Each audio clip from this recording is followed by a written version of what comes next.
Young Chinese people appear to be entering an era of desperate black holes.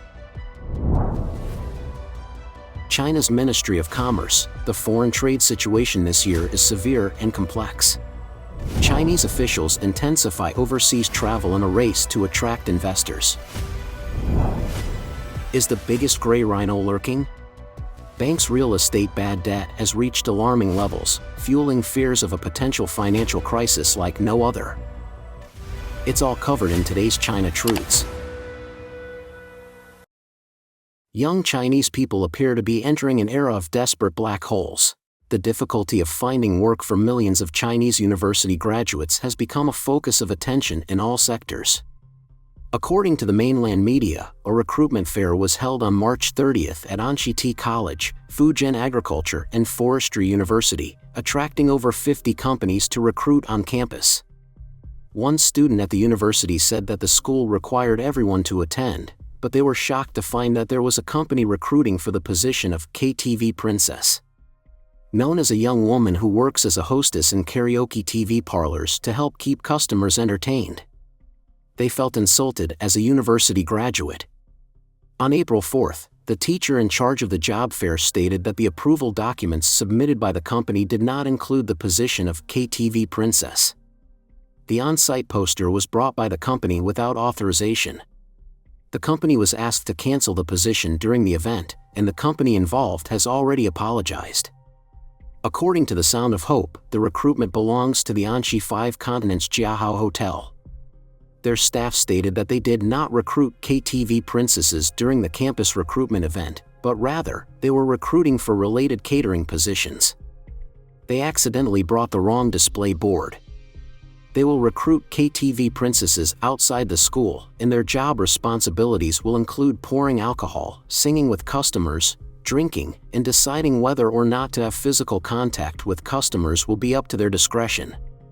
According to Canadian Chinese writer Xing Shui, the Chinese Communist Party, CCP, has recently been vigorously promoting the idea that university students should take off the long robes of Kongiji and do low-wage physical labor to support themselves. Girls are now required to remove not only their long robes, but also their clothes. Many families invest heavily in their children's education, sometimes even selling their own blood or working multiple jobs to support them, all in the hopes that they will be able to enter a better job market after graduation and change the future for themselves and their descendants. This is the basic idea behind many families' efforts to educate their children. Now that companies are moving and the manufacturing industry might lose orders or even close down, this is affecting the business, financial, and service industries and causing the economy to go down. Meanwhile, the CCP continues to lie and cover up the situation. She said, the CCP's economy is now in trouble. The population that cannot find employment will become a major threat to the authoritarian regime, as young people who have no way out may resort to all sorts of methods to put pressure on the Chinese Communist Party. There will be more incidents of mutual harm among the lower classes, and more innocent victims in society. This situation is very dangerous. In other words, China has entered an era where young people can't see any hope and are falling into a desperate black hole. China's Ministry of Commerce, the foreign trade situation this year is severe and complex. Despite the Chinese government's previous announcement of opening up measures, the economy is currently in a deep slump with many manufacturing firms in the Pearl River Delta and Yangtze River Delta shutting down. To make ends meet, the population are forced to compete for delivery business, resulting in the delivery drivers filling the streets fulfilling phone orders. Someone asks in an online video,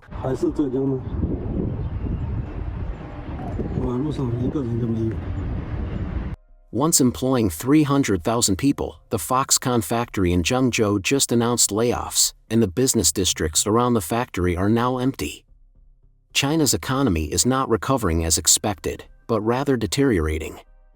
According to NTD-TV, Wang Shouwen, Vice Minister of Commerce of the CCP, as of April 4, 2023, stated during a press conference on April 4 that the foreign trade situation this year is severe and complex.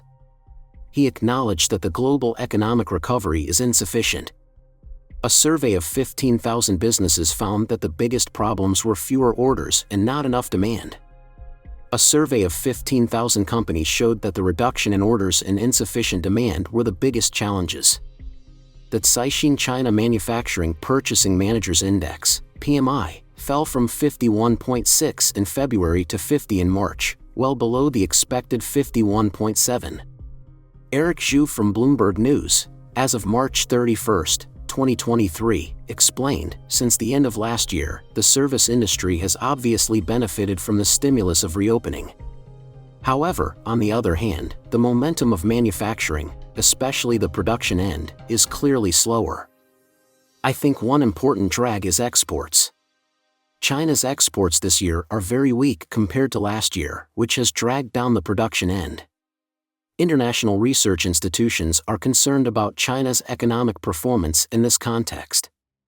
During the Canton Fair in mid-April, the China Ministry of Commerce claimed to have established policies to stabilize processing and trade, reflecting the enormous challenges confronting the Chinese economy.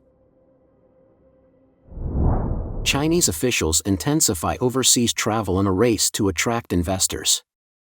According to Reuters, after 3 years of closed borders as China enforced strict zero-COVID measures at great economic cost, large delegations of Chinese city and business officials made hundreds of trips to Asia and Europe as soon as the restrictions were lifted. The plan is to seek foreign investment as local governments scramble to meet growth and employment targets. According to the sources who met Chinese officials in Hong Kong, the officials' sense of urgency underscores the challenges faced by local governments to promote growth, given the burden of a cumulative debt amounting to $9 trillion. Eric Yim, a legislator representing Chinese enterprises in the Asian financial hub, said, "There's obvious pressure on every level of government to achieve high targets." Yim added that geopolitical and trade tension with the United States prompted the delegations to focus more on the rest of the world. During the BOA Forum in China, Premier Li Qiang announced last week that the world's second-largest economy is ready to welcome foreign investors and provide support to private enterprises. According to Reuters, 2 prominent executives based in Hong Kong revealed that the officials they interacted with demonstrated an unwavering determination to secure investments for a wide range of projects, including but not limited to ports, biotech, art, and sport. One of them mentioned that China requires foreign capital to enhance its economy. They also stated that they have never received so many inquiries in such a short period of time, especially from people with such specialized expertise, and that they have as many as 8 to 10 events per day with Chinese officials. Reuters has reported that despite enduring complaints from foreign investors about the lack of a level playing field, intellectual property theft, and unpredictable regulations, a number of cities in China are celebrating their success in striking deals with foreign companies. For example, the city of Putian, located in Fujian province in the southeast, reported that it had signed 13 deals worth 21.8 billion yuan, about $3.2 billion, during visits to Singapore, Indonesia, and Hong Kong, covering new energy, finance, and fashion projects.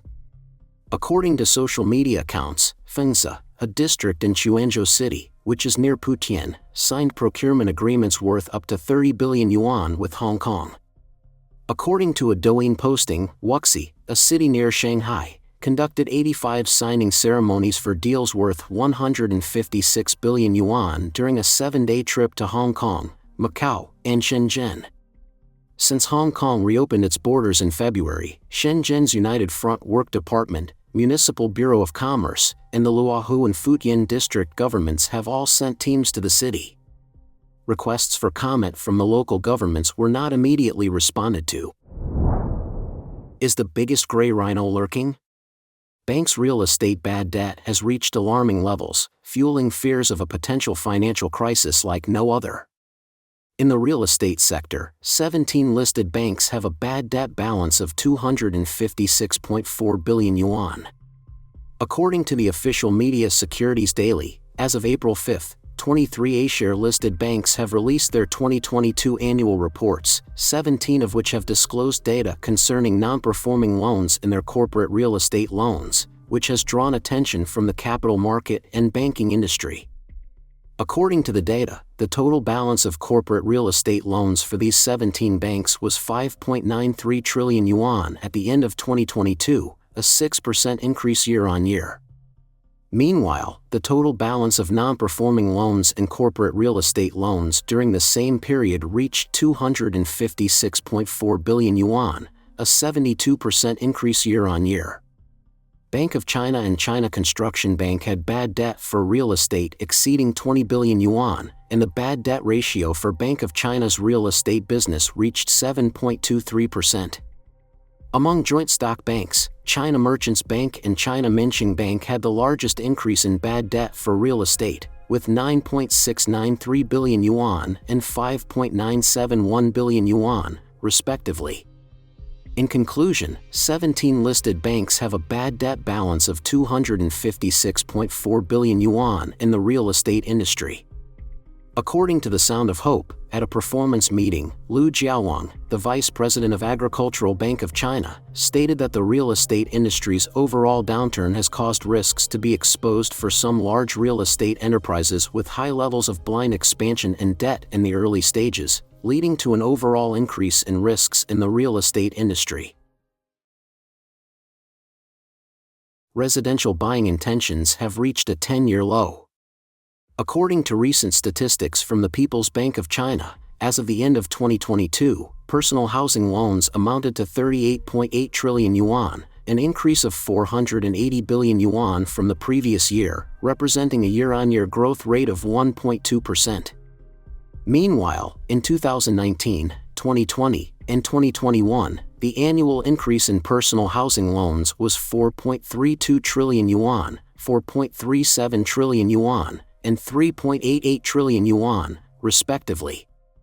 This marks the first time in nearly a decade that the growth rate of personal housing loans has fallen to a single-digit figure and the smallest increase in new mortgage size in nearly 10 years. Who else is purchasing houses in China? At a recent press conference held by the State Council Information Office, Zheng Guoguang, Secretary General of the CCP's National Commission for Disaster Reduction, shared that there are almost 600 million urban and rural homes in China. However, the demand for residential housing for personal use in China has essentially reached its saturation point, barring speculative investment. Furthermore, Chinese-American economist He Qinglian stated in a February 27 article that the purchasing power of Chinese citizens is approaching its limits.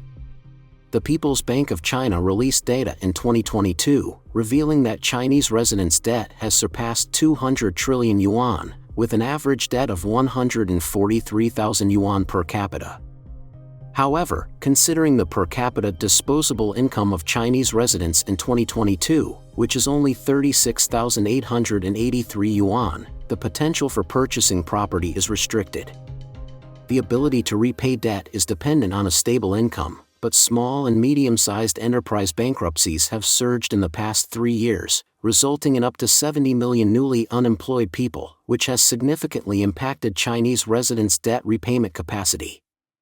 As a result, foreclosed properties in China have been increasing in recent years due to the inability to repay debts.